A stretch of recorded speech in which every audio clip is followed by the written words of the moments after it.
killer whales that call SeaWorld's home. Now more than ever, we're honored to share our relationships with the whales and everything that we learn from them with all of you. And now, SeaWorld proudly presents Orca Encounter! Yeah! Happy birthday, Mama. Go, shorty. It's your birthday. Oh, yeah. To hear, it was like, You know what? I'm gonna let y'all take videos too, cause me, I can't. No one can tag me. Send me whatever pictures I take, cause I'll do my phone. Alright, I'll send you.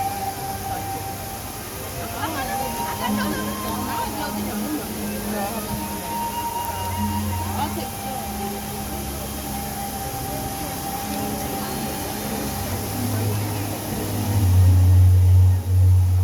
Our world has one interconnected ocean, a vast, blue expanse, critical to life on Earth. There's no better animal to represent the story of the ocean with all its splendor and uncertainty than a killer whale.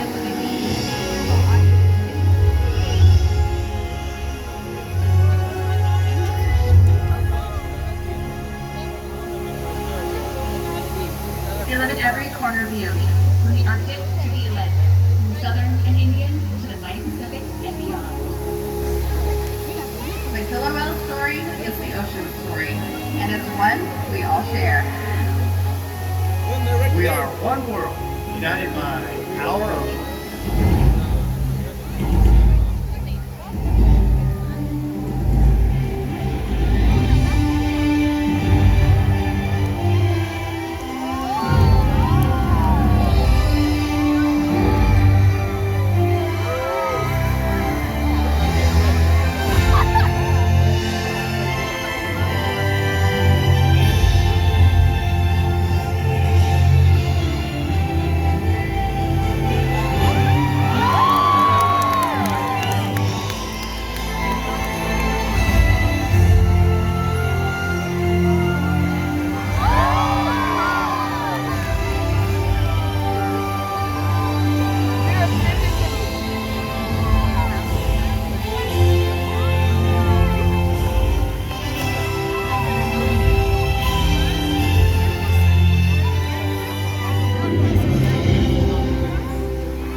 Killer whales have inspired generations all around the world, and we're so excited to share their stories with all of you today. As trainers, we spend years building relationships with our killer whales. This builds trust and allows us to provide them with research, healthcare, and a great quality of life. In fact, all 8 of our killer whales take an active role in participation in their own healthcare and well-being through the use and training of husbandry behaviors, which are voluntary medical behaviors that allow us to take care of the whales. These are really incredible things, and it's due to the trust and relationships that we build every day at SeaWorld that we're able to ask for very incredible things.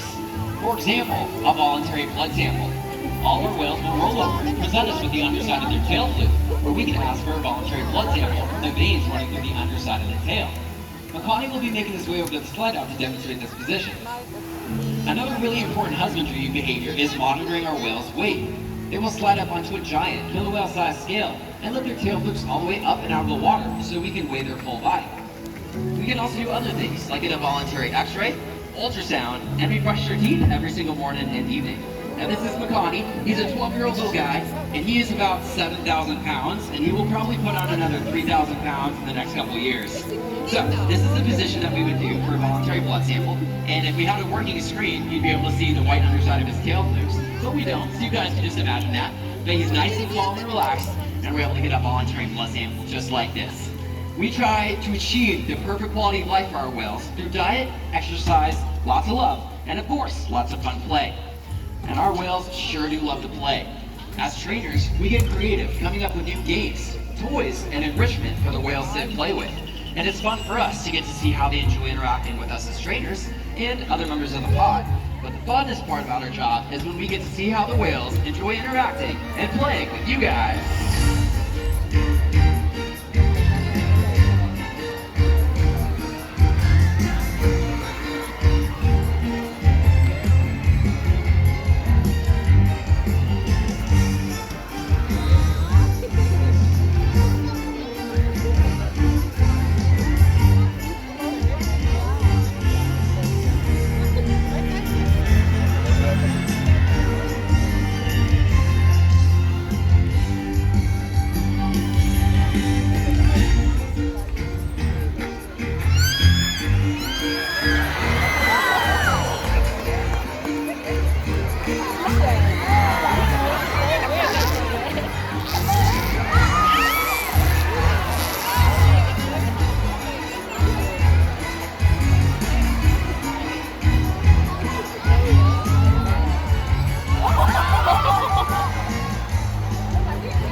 prey on pretty much anything out in the open ocean, from fish and marine mammals to great white sharks, and even the largest animal on Earth, the blue whale.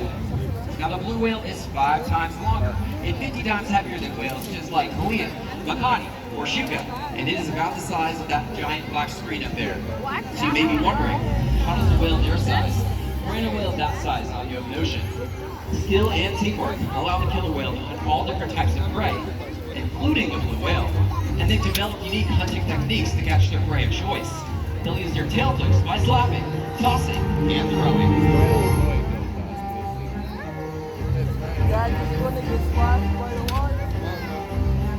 Ulysses?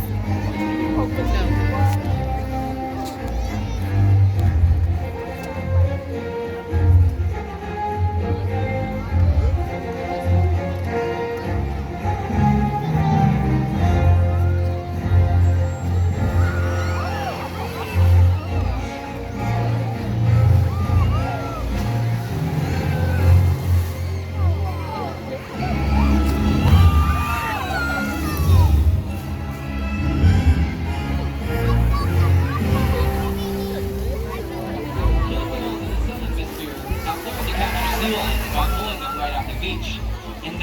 Athletic hunting behavior we see in killer whales is the ability to beach themselves, turn, and re-enter the water. One of our killer whales might be making their way to this lighthouse to demonstrate this position. Here comes Kalia.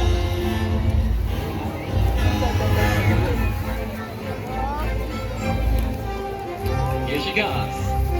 Now, transient piles of killer whales prey on marine mammals. They're in the Pacific Northwest, and they rely on quite stealth in their neighborhood. Here comes Shuka with a surprise step.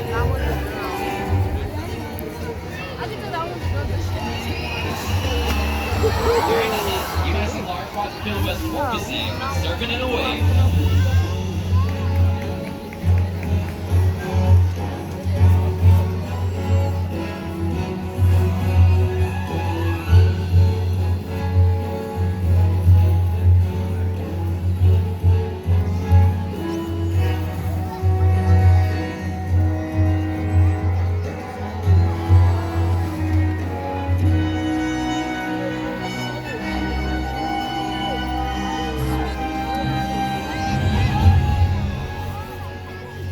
Look at the center of the pool, here comes Kalia. She picked you out. Now, killer whales in the Antarctic region have learned to create giant waves that wash out floating ice and knock seals right into the water. This hunting behavior is incredible to witness, especially if we had a working screen, but we don't. So we have 2 very brave volunteers instead who are going to come on down and experience how the killer whales wave. So you 2 ready? You're our volunteers, come on down. All right guys, you need to act like seals, because right now we would have seals on the screen, but it's not working. So can you give me your best seal impression? You don't know? No, all right, well, we'll work on that.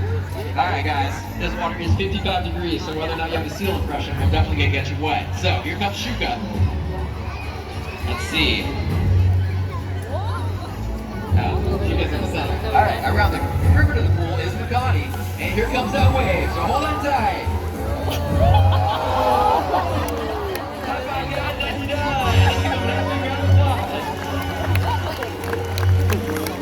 Now the killer whales demonstrated some of that natural hunting behavior gives you a peek at the teamwork that killer whales use to catch their prey. During a hunt, they might use a peck slap on the surface of the water, or even a breach to communicate. And they use their powerful tail flukes to stun prey. But today, they might be using those tail flukes to stun all of you. And that means it's time to get wet! Yeah.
Encounter. Thank you for your patience for our screen not working. Enjoy the rest of your day right here at SeaWorld San Diego. Goodbye, everybody.